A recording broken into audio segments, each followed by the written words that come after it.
Parise. You are listening to the Let's Go Devils podcast on the Primetime Radio Network. Happy Devils Tuesday. This is Game Day Live. Coming to you live from the Primetime Radio studios here in beautiful New Jersey and Chicago, Illinois.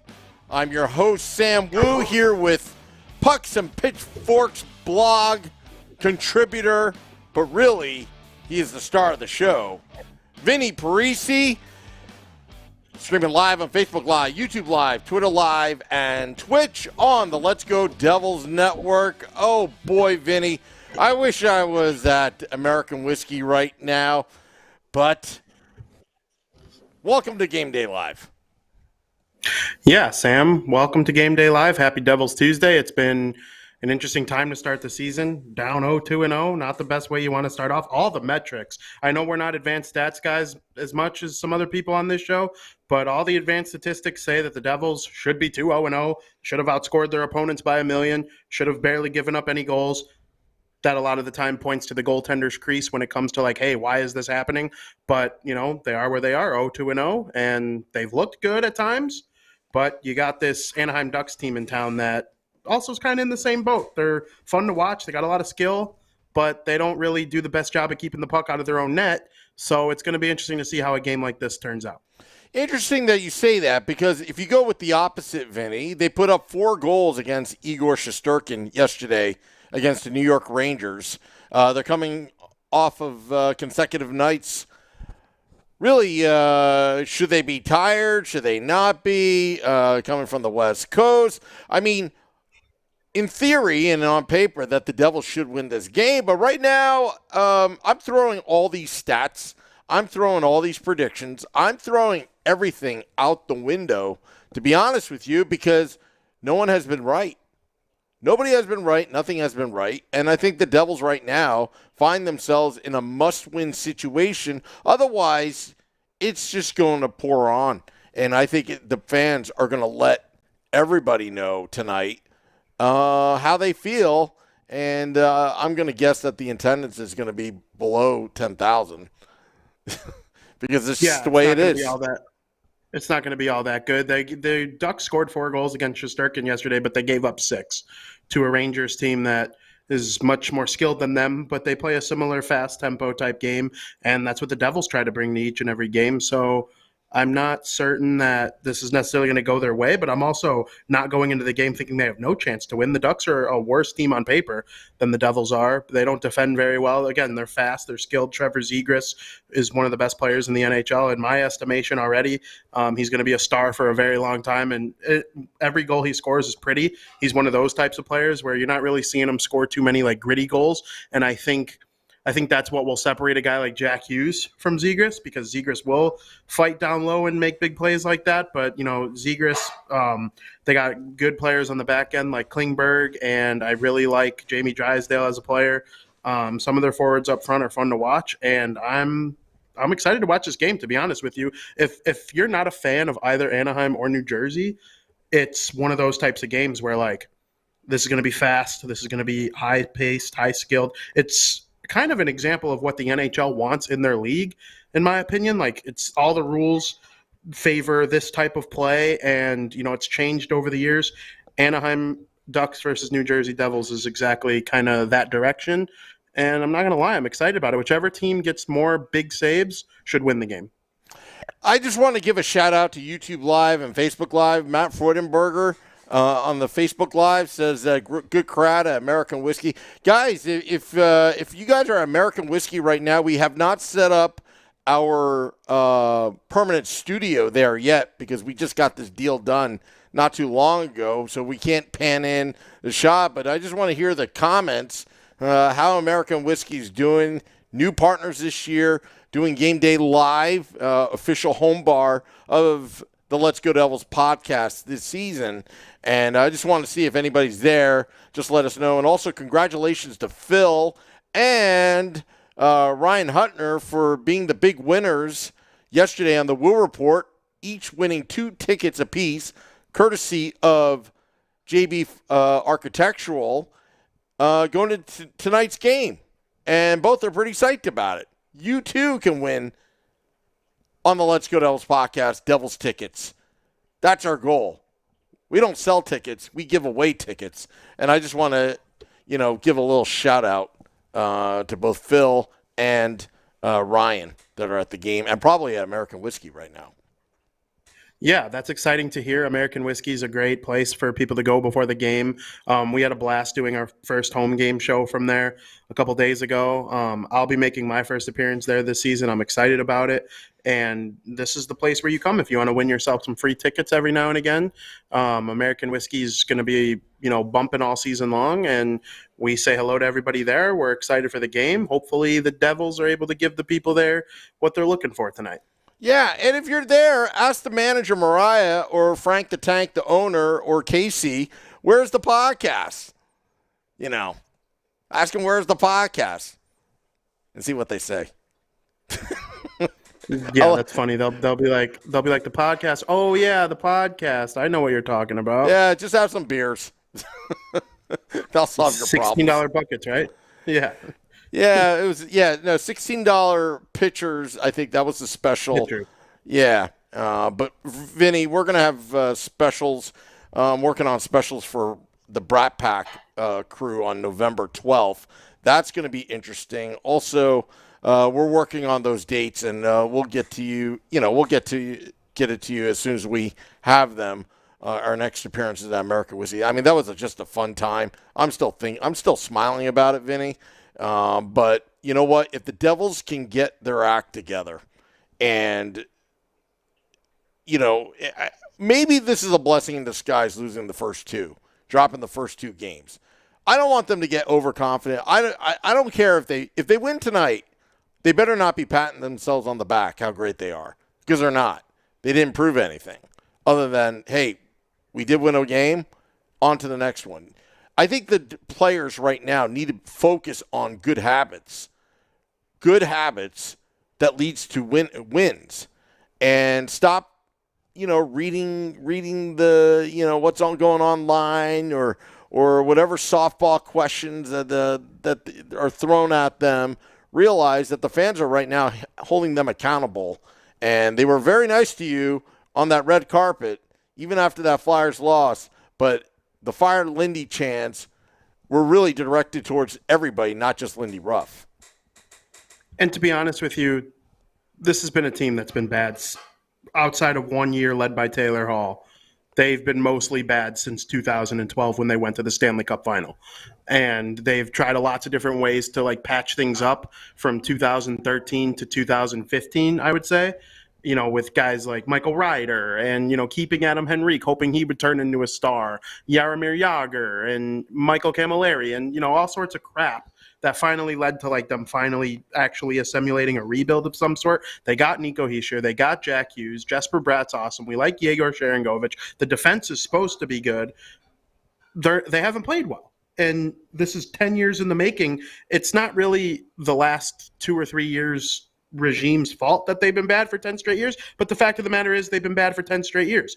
And I understand the frustrations, and I understand why you say that even if they have a really good game today, let's say they really go out and look like that Devils team that they looked like in the preseason against the Ducks today.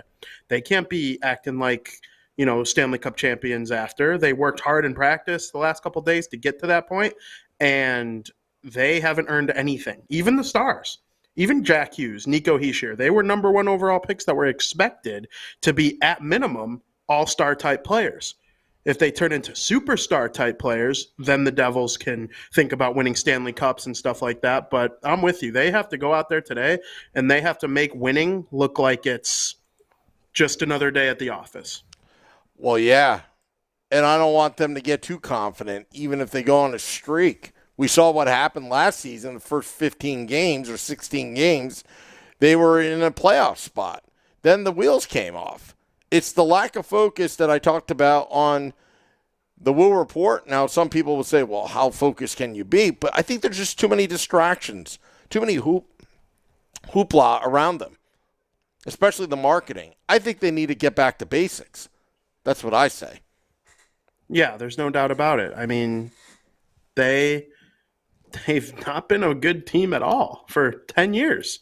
And I know I keep saying that, but like you said, it could be a good thing because last year they might have gotten complacent when they were flirting with being the top spot in the Metropolitan Division midway through November. They had a big comeback win against the Tampa Bay Lightning. Like, you all remember that. And, from there, the wheels fell off. And I know some injuries to Jack Hughes and COVID-19 went through the locker room. The only player that didn't get affected was Dawson Mercer, who's a rookie. Like, there were lots of contributing factors to that last season. But as far as this year, maybe starting 0-2-0, even though they played well, is like, hey, playing well is not just enough. Being incredibly skilled is not just enough. We got to go out there and win. These pucks can't hit the post. Okay, these nice offensive chances can't lead to the goalie making a save every single time. If you're Dawson Mercer, you got to find a way to bury some of those and not let Carter Hart rob you blind. So and that's stuff that comes with time and development, but the people aren't going to be as patient as they probably should be. But I mean, I get it. I truly get it. Yeah, and you know what, Vinny? Let's just take it one game at a time, one period at a time, one shift at a time. Mackenzie Blackwood, Mac Black, I believe, is scheduled to be in net today. Correct. Yeah. Both goaltenders, both each giving up 5 goals. Begs the question, is it really goaltending? Or is it really both bad goaltending? I don't know. I'm kind of leaning towards that it is so far, and that doesn't mean I think they're bad goaltenders. Vitek Vanacek gave up 4, but one was an empty netter. To make it 5, but still, you can't give up 4 goals to the Philadelphia Flyers, especially when their chances are limited. When your chances are limited, you need to be a goalie that makes the big saves when there is that, miscommunication turnover or a nice play made by the other team. Detroit is capable of turning the puck around and going the other way if you're not smart. And, every now and then that's going to happen for everyone. No team goes through a game with 0 shots against and 0 chances against, 0 high danger chances against. It also can't be like every single time the other team takes a power play, you're going to give up a power play goal. And that, of course, goes against the penalty killers. And it, of course, goes against the goaltender, who needs to be your best penalty killer every single time. But there's the big problem with the second period, too. Like, what is it with the long change that's forcing the Devils to give up goals in the middle frame? I don't understand. So a lot of that getting cleaned up will help the goaltenders, of course. But, as far as offensively, I said it in a group chat that I'm in. Keep doing what you're doing offensively. The puck will go in. Okay, it's going to start. It's got to. The chances are so awesome. Jack Hughes was a man on a mission last game and had nothing to show for it. They just got to bury some of these chances. Should they trade for a goal scorer?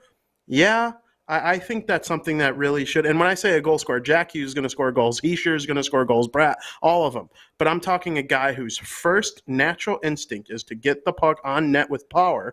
And the Devils don't really, like a Kyle Palmieri, for example. He wasn't a superstar goal scorer, but he was a pure goal scorer. He didn't necessarily make people around him better, but playing on a line with a Jack Hughes or a Taylor Hall, they were able to score goals because even if Palmieri wasn't the one scoring, he was a threat to shoot it every single time he had the puck. Outside of Sharon Govich, I don't know if the Devils have that until Holtz really blossoms as a forward, but that's kind of where I'm at with the team as a whole right now.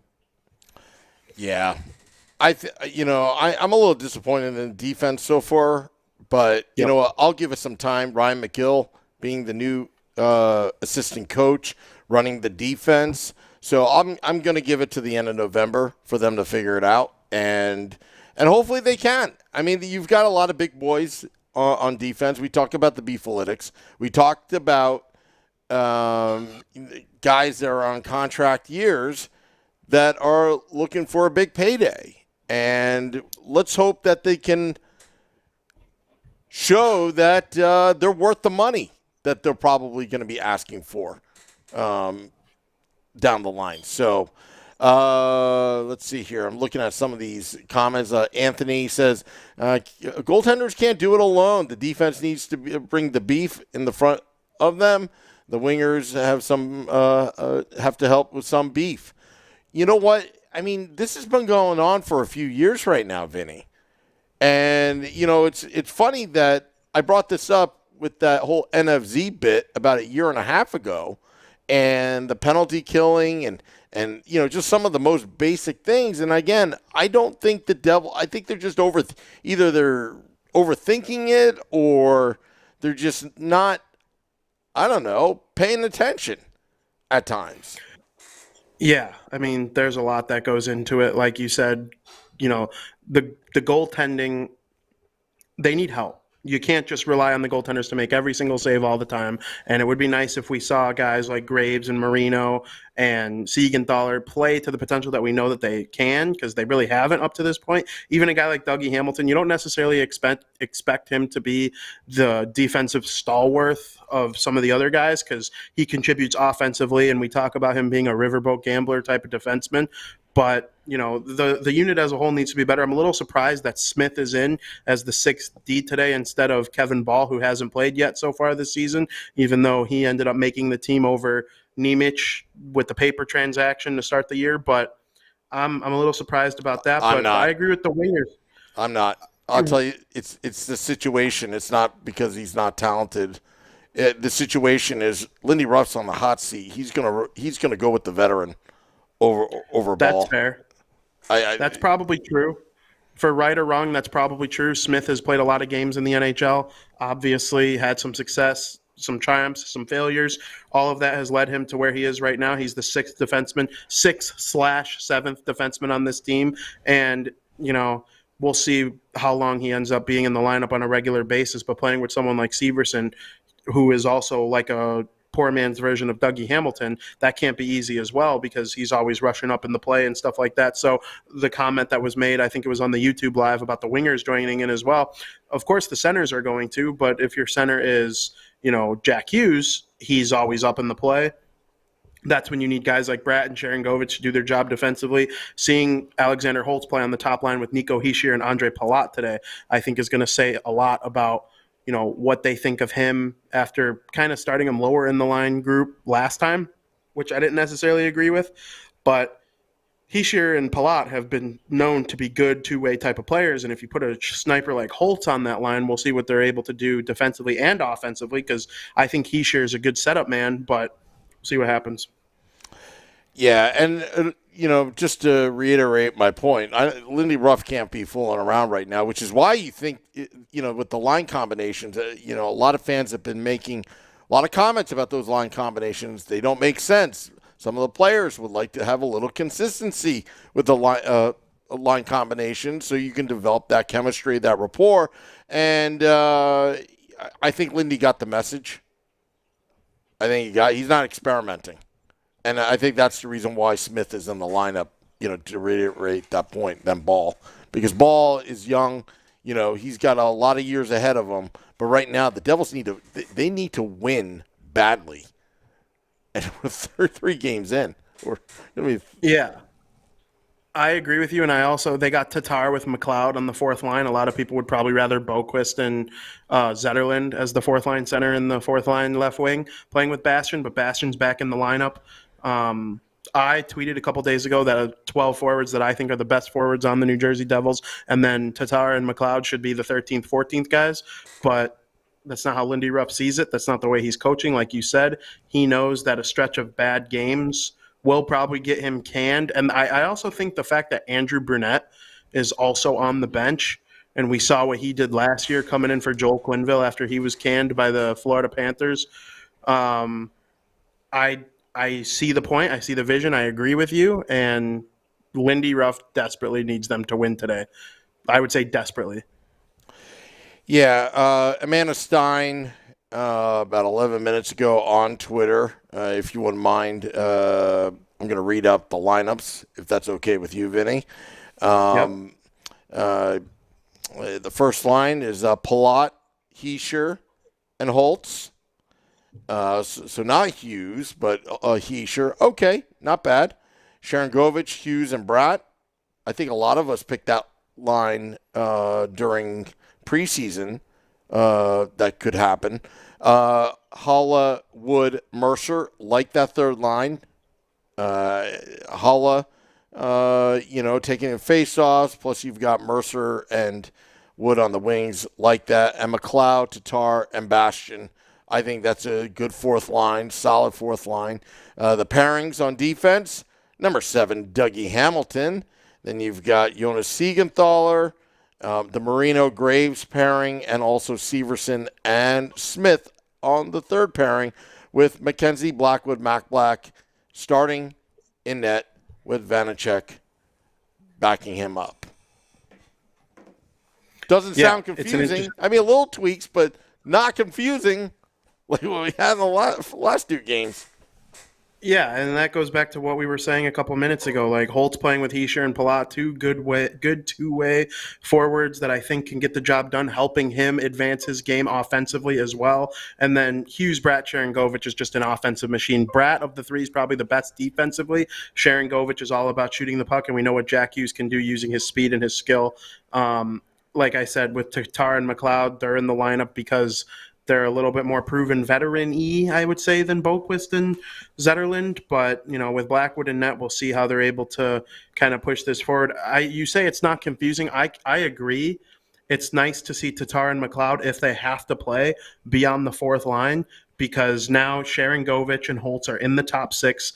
We heard Chico tell us in the first home game that those guys need to be in the top six if they're going to play, and they need to score goals. So you got the two supposed to be best snipers on the team in the top six, and then the three best playmakers, Hischier, Hughes, and Bratt, in the top six as well. And then you add a veteran like Palat, who has been a Stanley Cup champion, multiple deep playoff runs, knows how to help young guys advance their game. So I like the top six in this lineup group. Yeah. Vinny, before we do this, we're probably going to go to our predictions very, very soon. I'm I have to fix the graphics really quick. Sorry, that was my little stall tactic. I should have been doing that when you were doing your spiel before. Yeah, well, while Sam does that, we would just Bet Stamp. Thank you very much for sponsoring our podcast. We got some good picks coming up here, and I know Sam's going to have the graphic ready for you in a couple minutes while we, kind of go over. We went over what we believe is going to happen in today's game between the New Jersey Devils and Anaheim Ducks, two teams that are led by their young American forwards that played in the same year on the U.S. National Development Program and both drafted in the top 10. So, here we go with our picks. Sam, back to you.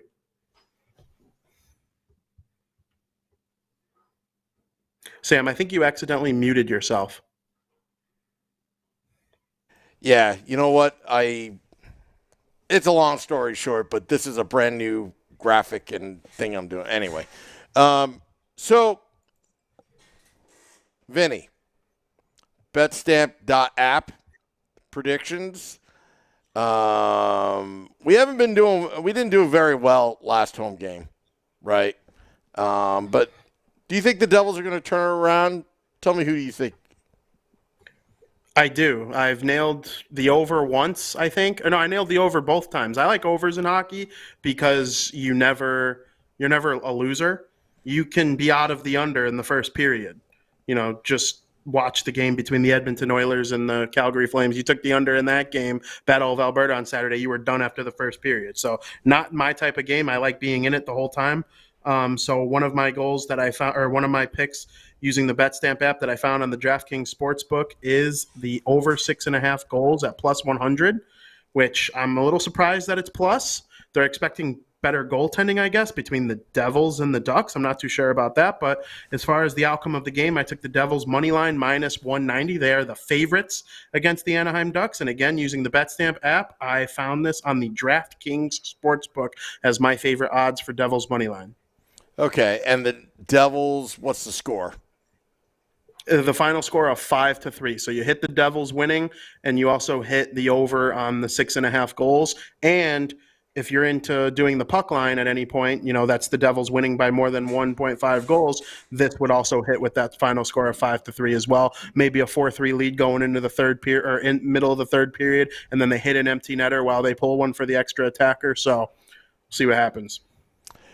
Yeah, well, I'm not that I'm a novice sports bettor, all thanks to betstamp.app. I'm starting to get used to, all that stuff, but I, too, looked at the DraftKings, like the money line. I like all that stuff. I was kind of curious why they think goaltending maybe, better this one. But the Ducks coming off their game off of the New York Rangers, maybe a little tired, so I don't think they're going to have a lot of firepower. Devils with a lot to prove, or else the fans are just going to really boo them. So I picked 7-2 victory over the Anaheim Ducks, and I think Jack Hughes has something to show his buddy Zegras over there, and I think he's going to light the lamp. And I also think that Sharangovich and Palat are going to have a better game and put the scoring up. And Mac Black, it's going to be solid. It's going to be solid. Got the nerves out. And hopefully the fans start cheering Mac Black for the victory. I like that. I like that score a lot. I like that you mentioned Jack Hughes playing in front of Zegras. I think both Zegras and Hughes have big games today. So if you're looking for prop bets using the BetStamp app, you could find the best book for your pick when you are looking to see if you want to make a side wager, a prop bet on either Jack Hughes or Trevor Zegras scoring a goal. You could probably get those in the plus 200s, I would say, because they're probably each near the top of their own team. So make sure you go to the BetStamp app and find all of that. Yes, and also go to betstamp.app as we build this little sponsorship segment with you, the fans. You or Woo, if you want to bet against me, download the BetStamp app, betstamp.app. We're going to eventually have our own link out there where fans can click on our link to support the podcast. That also is good because they believe in us. And we're probably one of the only podcasts that actually do live video and do these pre-games as well.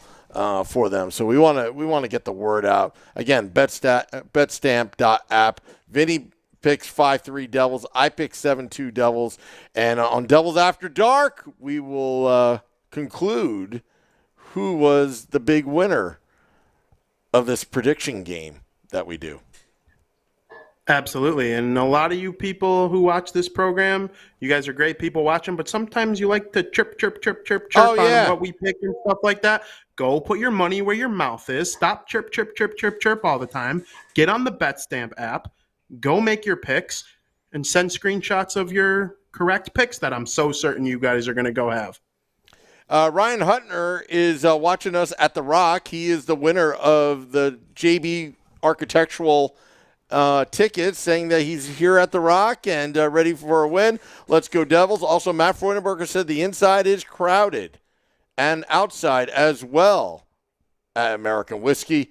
Greatest bar for a Devils home game. And it wouldn't be the official Let's Go Devils podcast bar if it wasn't good. Like, we work things out for you, the fans. We try to get the specials. We give away free tickets. When we have our special guests or we do live events like what we did before the pandemic, we don't charge at the door. And we don't charge for autographs. So just remember that, folks. We do it for you, the fans. Vinny, I'm excited for this game. We got a couple minutes left. Any last words? Yeah, I hope the Devils are able to go out there and keep playing the way that they have been.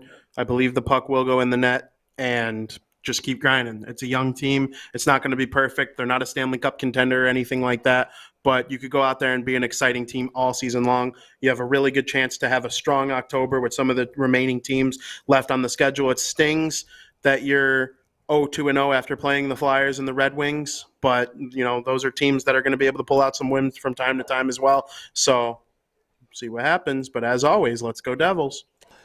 Absolutely. And Devils After Dark after the game. It could be a celebration of victory, or it could be a therapy session. We don't know. Devils After Dark. Scotty of Sirius XM, Liquid Mel, and I will recap the game that was. Thank you. Enjoy the game, everybody. This is Game Day Live. Till next time, let's go Devils.